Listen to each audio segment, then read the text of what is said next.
오늘 말씀의 제목이 분이엘이라 하였더라. 근데 그 분이엘이란 뜻은 하나님의 얼굴 이런 뜻이래요. 그런데 분이엘이라 하였더라 라고 하는 그곳이 어떤 곳이냐면 20년 전에 마음속에 서운한 감정을 가졌던 에서가 20년 동안 마음속에 응어리를 가지고 계속해서 원통함과 원한을 삼고 죽이려고 하는 바로 그 현장, 그 현장을, 지옥과 같은 현장을 하나님의 낯빛을 보는, 하나님의 얼굴과 같은 그런 축복의 현장으로 싹 바꿔놓은 바로 그 역사가 오늘 이렇게 성경에 나와 있습니다. 우리도 세상 살면서 참 우리의 힘으로 어찌할 수 없는 그곳이 분이엘의 영광으로 나타나는 축복의 귀한 역사들이 있기를 간절히 바랍니다. 쉽게 말하면 야곱이라고 하는 사람이 이스라엘이라고 하는 이름으로 불려지는 영적인 성장 혹은 우리의 생활의 그러한 변화, 바로 그것을 오늘 말씀을 드리려고 합니다. 이 말씀을 전하면서 하나님은 어떤 하나님이냐 하는 걸 먼저 좀 살펴볼까요?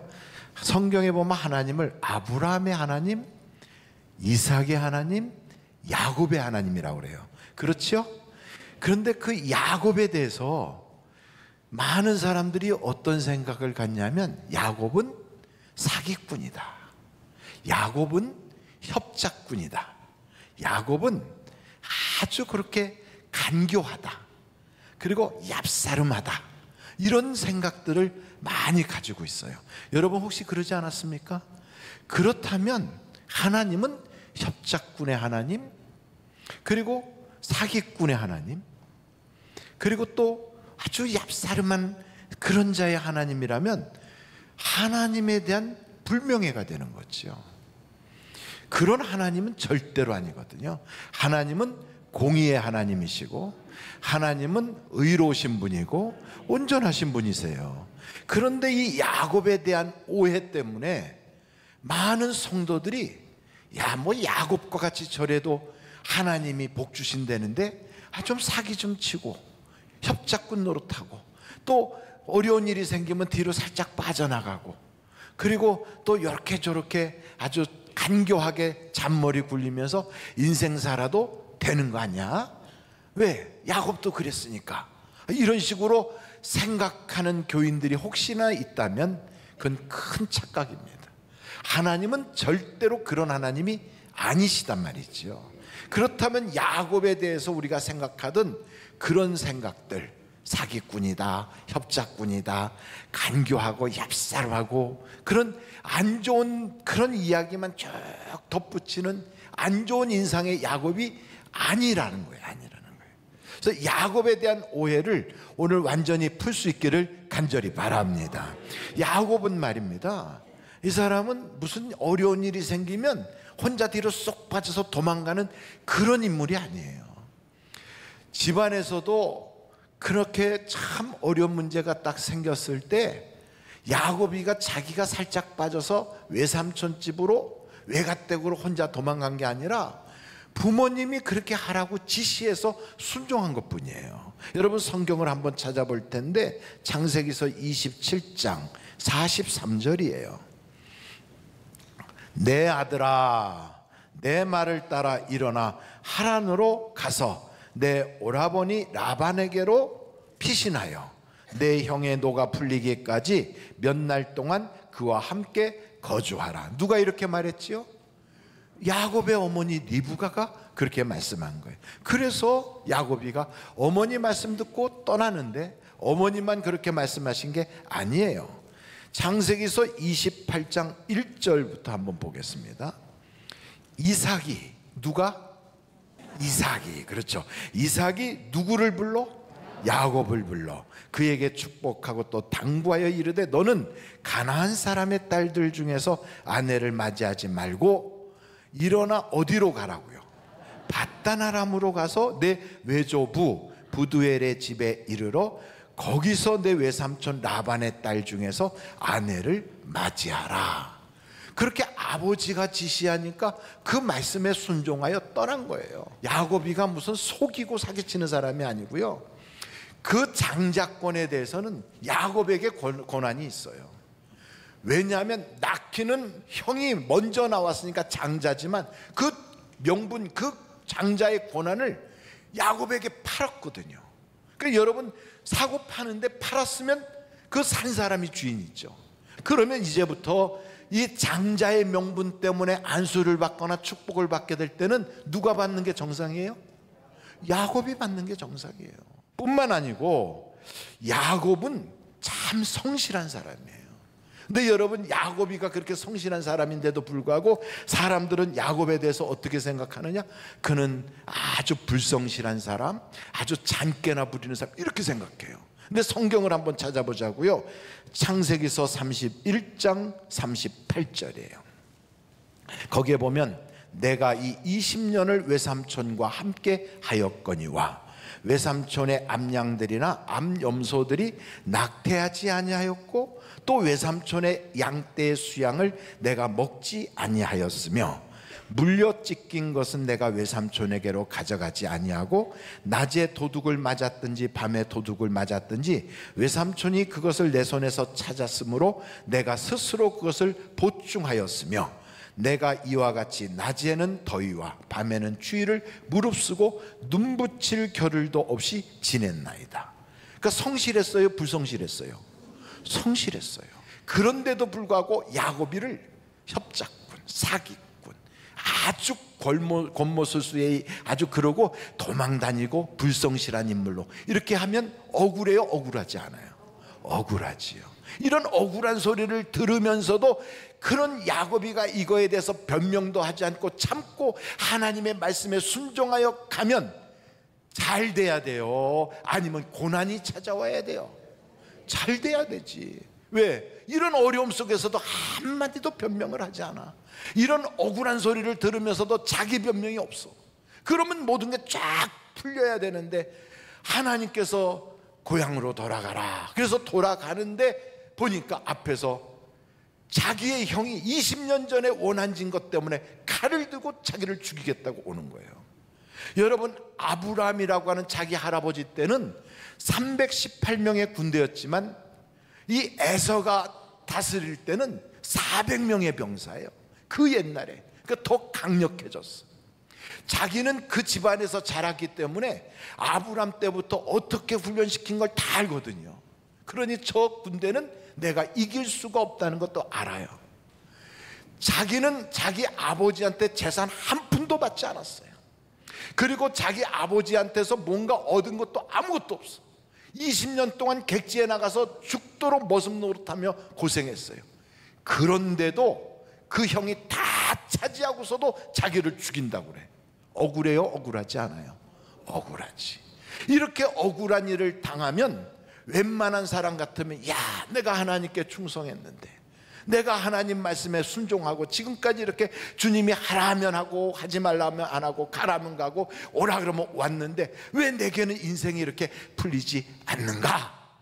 이러면서 넋두리 할 수도 있겠지요. 근데 성경을 보니까 하나님이 상 주시고 복 주시는 사람에게는 먼저 뭐부터 찾아오냐면 고난이라는 게 있어요. 연단이라는 게 있어요. 그래서 욥이 하나님께 정말로 충성했는데도 고난이 있어. 다윗도 하나님께 그렇게 충성했는데도 연단이 있어요. 그래서 우리가 신앙생활할 때 우리의 시각을 참 조심스럽게 봐야 돼요. 이렇게 우리가 살면서 보면, 아유, 뭐 믿는 게 무슨 이익이 있어, 교회 다닌다고 뭐가 돼, 이런 식으로 세상을 보면 그것 때문에 우리의 믿음이 흔들리고 영적 세상이 막 위태로워져요. 그러면 영과 육이 망하는 거예요. 그런데 그런 어려움 속에서도 하나님과 나 사이에 있었던 영적인 그런 아주 오묘하고 그 미묘한 걸 딱 바라보는 거죠. 이삭이란 사람이, 참 야곱이란 사람이 이런 고생을 할 때 그는 무슨 생각하냐면, 그래도 하나님이 꿈에 내게 보여주셨어. 그래도 하나님이 내 인생에 나와 동행해 주셨어. 이런 어려움과 역경 속에서도 하나님은 항상 내 편에 서 주셨어. 그러면서 그 하나님과의 작은 그런 순간순간의 경험들을 기억해내는 거예요. 여러분, 영적인 잔정이, 하나님과의 영적인 자그마한 경험들이 우리와 하나님의 관계를 밀접하게 하는 걸 믿으시기를 바랍니다. 오늘 이 말씀을 보면서 두 번째, 야곱에게는요 마하나임의 경험을 하나님이 하게 해주시는 거예요. 여러분, 한번 창세기서 32장 1절로 2절 말씀을 보겠습니다. 야곱이 길을 가는데 하나님의 사자들이 그를 만난지라 야곱이 그들을 볼 때 이르기를 이는 하나님의 뭐라고 그랬다고요? 군대라 하고 그 땅 이름을 뭐라고 그랬어요? 마하나임이라 하였더라. 그러니까 마하나임이라고 하는 것은 두 가지 의미가 있어요. 하나는 두 때, 두 진영이라고 하는 그런 의미가 있고요. 또 다른 뜻은 하나님의 군대, 하나님의 진영이라는 뜻이 있어요. 근데 이 지금 야곱에게는 참 앞으로 나아가기가 힘들어. 뒤로 가자니 라반이 있고요, 앞으로 가자니 형이 있어요. 어떻게 해볼 수가 없는 그런 참 어려운 위기에 딱 봉착했는데 하나님께서 마하나임의 경험을 눈으로 보게 하시는 거예요. 깨닫는 거예요. 아, 그렇구나. 내 재산을 둘로 나눠야 되겠구나. 두 대로 만들어요. 그래서 이쪽을 형이 치면 내가 이쪽은 살려서 도망가고, 혹시 형이 이쪽으로 와서 치면 이쪽은 내가 이렇게 한번 지켜야 되겠다 하고 두 대로 나눠요. 그러고 나서도 이 야곱의 마음속에는 뭔가 부족해. 그래서 야곱이가 하나님께 기도하거든요. 여러분, 이 하나님의 진영에 대한 것은 성경에 보면 몇 곳이 나오는데 한번 열왕기하 6장 13절을 한번 보겠어요. 거기에 보면 왕이 이르되 너희는 가서 엘리사가 어디 있나 보라. 내가 사람을 보내어 그를 잡으리라. 왕에게 아래 이르되 보라 그가 도단에 있도다 하나이다. 무슨 얘기냐면 아람이라고 하는 군대에서 이스라엘을 공격하려고 하면 이스라엘이 미리 알고 그걸 다 방비하는 거예요. 그러니까 아람 나라의 왕이 야, 우리 중에 스파이가 있나 보다. 그러니 우리가 계획하는 게 다 저기 벌써 알지 않냐 이러면서 막 괴로워하니까 옆에 있던 신하가 그게 아니고 엘리사라고 하는 사람이 있는데 그 사람은 하나님께서 이걸 다 깨우치고 보게 하니 그가 문제입니다. 그랬더니 사람을 보내서 엘리사가 어디 있는가 알아봐라.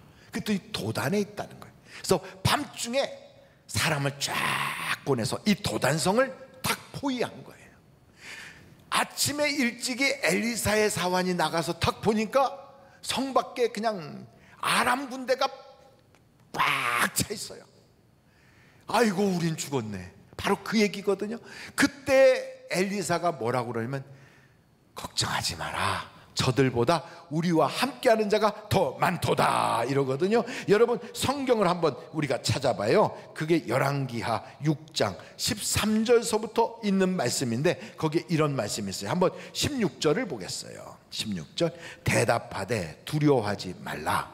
우리와 함께한 자가 그들과 함께한 자보다 많으니라 하고 17절 아주 중요해요. 뭐 하였다고요? 기도하여. 그래서 하나님의 군대는 기도함으로 움직이는 거예요. 기도함으로. 이르되 여호와여 원하건대 그의 눈을 열어서 보게 하옵소서 하니 여호와께서 그 청년의 눈을 여심해 그가 보니 불말과 불병거가 산에 가득하여 엘리사를 둘렀더라. 그러니까 우리도 인생을 살면서 참 도와주는 사람 없이 탁 코너에 들어갔다 하고 그렇게 괴로울 때 여러분 기도하면 마하나임의 역사가 일어난다 이 말이에요. 그래서 성경을 보면 히스기야가 그랬어요. 이 히스기야는 자기가 살아가는 세상에서 감당할 수 없는 아시리아의 군대가 쳐들어와서 히스기야를 공격하거든요. 그러면서 항복해라 막 편지를 보내는 거예요. 그 히스기야가 하나님 앞에 그 편지를 펼쳐놓고 기도하는 거예요. 여러분 기억하십시오. 기도해야 하나님의 군대가 움직이는 거예요. 한번 성경을 찾아보는데 히스기야 그 이야기는 이사야서 37장 14절 보겠어요. 거기에 보면 히스기야가 그의 사자들의 손에서 글을 받아보고 여호와의 전에 올라가서 그 글을 여호와 앞에 펴놓고, 중요해요, 여호와께 뭐 했다고요? 기도하여. 기도하면 하나님의 군대가 움직이는 거예요. 그랬더니 33절을 보세요. 그러므로 여호와께서 아수르 왕에 대하여 이같이 이르시되 그가 이 성에 이르지 못하며 화살 하나도 이리로 쏘지 못하며 방패를 가지고 성에 가까이 오지도 못하며 흉벽을 쌓고 치지도 못할 것이요. 그러면서 36절을 보세요. 여호와의 사자가 나가서 아수르 진중에서 18만 5천인을 쳤으므로 아침에 일찍 일어나 본즉 뭐만 남았더라? 하나님의 군대가 동원되는 거예요. 아시리아를 히스기야가 친 게 아니라 하나님의 군대가 치는 거예요. 그래서 다윗은 이걸 뭐라고 고백하냐면, 내가 하나님께 정말로 기도했더니 하나님께서 여호와의 진을 만드시고 나를 도와주시더라. 시편 34편 한번 여러분들이 찾아보시면 좋을 것 같아요. 시편 34편이에요 7절 말씀 한번 같이 읽어보실까요? 시작. 여호와의 천사가 주를 경외하는 자를 둘러 진치고 그들을 건지시는 도다.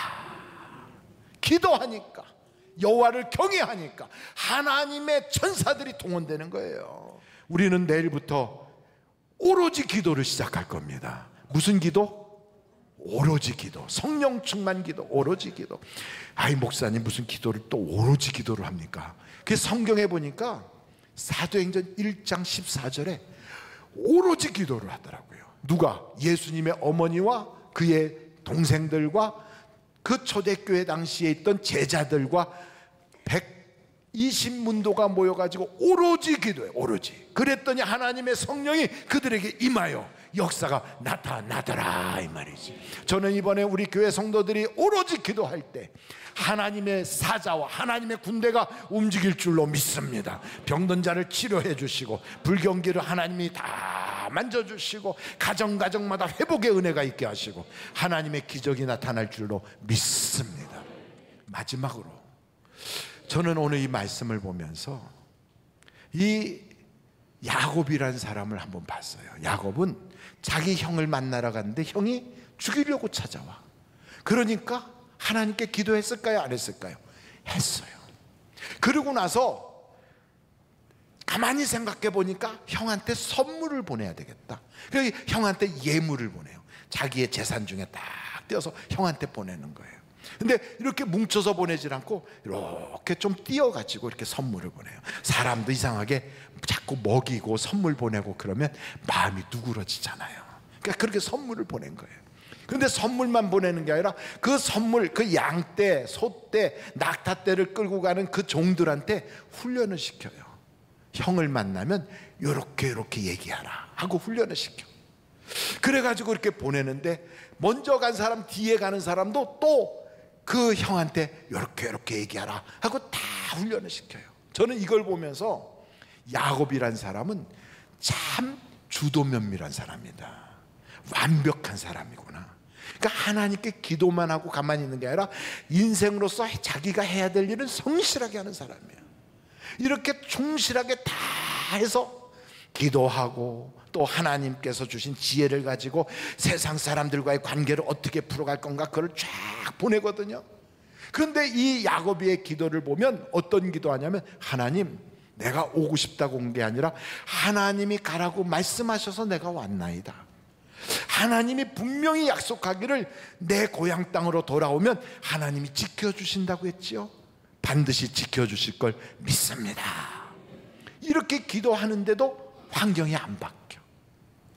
분명히 하나님께 그렇게 마음을 쏟았는데도 아무런 문제 해결이 없어요. 여전히 형의 마음은 완고해. 그리고 위험은 촉촉 다가오는 거예요. 바로 그때 자기의 가족들도 보내고 재산도 다 보내놓고 혼자 있는 바로 그 순간에 하나님의 사자가 야곱이하고 씨름하기 시작하는 거예요. 바로 거기가 어디냐? 약복강이라는, 약복이란 뜻은 다투다, 싸우다, 씨름하다 이런 뜻이거든요. 하나님이 그와 씨름하는 거예요. 저는 이걸 보면서 야곱이란 사람은 완벽하고 순종하고 하나님께 충성하고 그리고 믿음이 좋은 사람이에요. 경건한 사람이에요. 그런데도 하나님이 딱 보시기엔 아직 아쉬워. 뭐가 아쉬운가? 이 사람은요, 하나님한테도 이기려고 하는 사람이에요. 하나님한테도. 교회 안에서 이렇게 보면 완벽하고 경건한데도 참 자기의 의를 의지해서 살아가는 그런 분들이 있어요. 특별히 자수성가하신 분들은 남의 얘기를 잘 안 들어요. 자기 고집과 자기 생각이 뚜렷해. 자기 주관이 뚜렷해요. 그래서 뭐라 그러면 그냥 웃고 그러면서 자기 생각대로 다 해나가요. 야곱도 가만히 보면 그런 인생을 살았기 때문에 누구에게 휘둘리지 않아요. 자기 생각이 딱 하나님하고도 지지 않으려고 싸워서 막 하나님을 이겨먹으려고 그래요. 이러기 때문에 그냥 두면 그의 모든 것의 최고의 문제가 뭐다? 자만이고 자기의예요. 이거는 꺾어야 되거든. 그래서 하나님이 그를 이 약복강에서 확 뒤집어서 꺾어버리는 거예요. 자기의 의로는 구원할 수가 없다 이 말이에요. 없어요. 그래서 사랑하는 성도 여러분, 하나님이 야곱이를 팍 치는 거예요. 그래갖고 야곱이가 뼈가 빠져버렸어요. 얼마나 고통이 심했겠어요. 뼈 빠지게 고생하는 거지. 바로 그 순간에 야곱이한테 그러잖아요. 내 이름이 뭐냐? 야곱이 끝까지 복을 달라고 막 몸부림치는, 문제 해결하게 해달라고 몸부림치는 거예요. 내 이름이 뭐냐? 바로 그 순간에 야곱이니이다. 내 이름을 이스라엘이라 하라. 여러분, 저는 이걸 보면서 야, 지금까지는 자기 어머니 아버지가 지어준 이름으로 살아왔어요. 이 순간 하나님이 주시는 이름으로 인생이 바뀌는 거예요. 이스라엘이라고 하는 뜻은 하나님과 겨루어 이긴 자라는 뜻이에요. 어떻게 사람이 하나님하고 싸워서 이깁니까? 아무도 없어요. 근데 한 사람은 그렇게 할 수가 있어. 어떤 사람? 하나님의 자식이 되면 가능해요. 부모가 아무리 모든 거에 유능해도 자식이 부모를 이기거든. 그래서 하나님이 지금 야곱이한테 너는 나를 이긴 자야, 이 말의 뜻은 너는 내 자식이야, 이런 뜻이에요. 이때부터 야곱이는 하나님의 자녀로서, 하나님의 자식으로서 이제는 당당하게 하나님이 책임져 놓은 인생으로 바뀌어지는 거예요. 그러면서 자기에게는 흔적이 남았어요. 어떤 흔적? 뼈가 빠진 흔적. 그래서 성경을 보면 하나님은 우리에게 이런 흔적을 남기시기를 원하세요. 그래서 사도 바울은 이런 고백을 하거든요. 누구도 나를 괴롭히지 마라. 내게는 예수 그리스도의 흔적이 있다 그래요. 성경을 보면요, 하나님이 인정하는 그런 흔적들이 있어요. 모세에게는 손을 들고 기도하는데 그 손을 들고 기도하는 모세를 하나님이 인정하시거든. 그게 그의 봉사의 흔적이에요. 기도의 흔적이에요. 제임스라고 하는 야고보는 야고보가 무릎을 꿇고 기도하는 낙타 무릎이 그의 흔적이에요. 한나는 눈물의 기도가 그의 흔적이에요. 여러분, 저는 우리 하늘비전교회 성도들이 하나님만이 인정해 주시는 흔적이 있기를 간절히 바랍니다. 여러분, 하나님께 보일 수 있는 흔적이 뭐가 있어요? 나는 지금까지 이렇게 충성해 왔는데 남들이 몰라주는 눈물이 내게 있고, 내가 그렇게 섬길 때 많은 사람들이 비난이 있음에도 오직 하나님만 바라보며 걸어왔던 내 마음속에 받은 수많은 상처기가, 이게 예수의 흔적이다. 이게 신앙의 흔적이다. 봉사의 흔적이다. 뭐든지 흔적이 있을 거라고요. 그런데 여기에 성경에 보면 야곱이는 하나님의 흔적이 있는 거예요. 저는 이 흔적 때문에 야곱이가 시각이 바뀌어요. 전에는 형을 볼 때 미웃고 증오심이 생기고 원통하고, 또 한편으로는 어떻게 이걸 모면할까 이런 생각을 했지만, 이제는 그렇게 하는 형도 불쌍해 보여. 도리어 형한테 가요. 절하면서 가요. 내가 형님을 만나니 하나님을 만나는 것처럼 기뻐요. 그때 그 에서가 달려와서 칼을 집어던지고 자기 동생을 껴안아.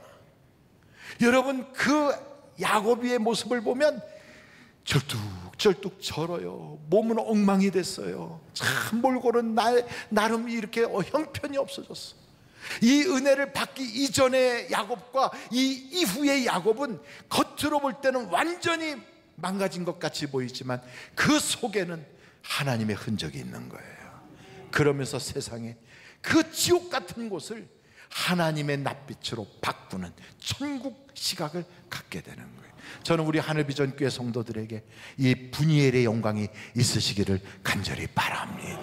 그럼 문제가 이제는 축복으로 달라지고, 어려웠던 그곳이 하나님의 은혜로 재해석이 되고, 내게는 그렇게 가슴 아팠던 그 정말 지옥 같은 그 수렁이 이제는 주님께서 나에게 주시는 체험의 장소로 변화받을 터인데, 여러분이 그와 같은 은혜의 주인공이 되시기를 주님의 이름으로 축원합니다.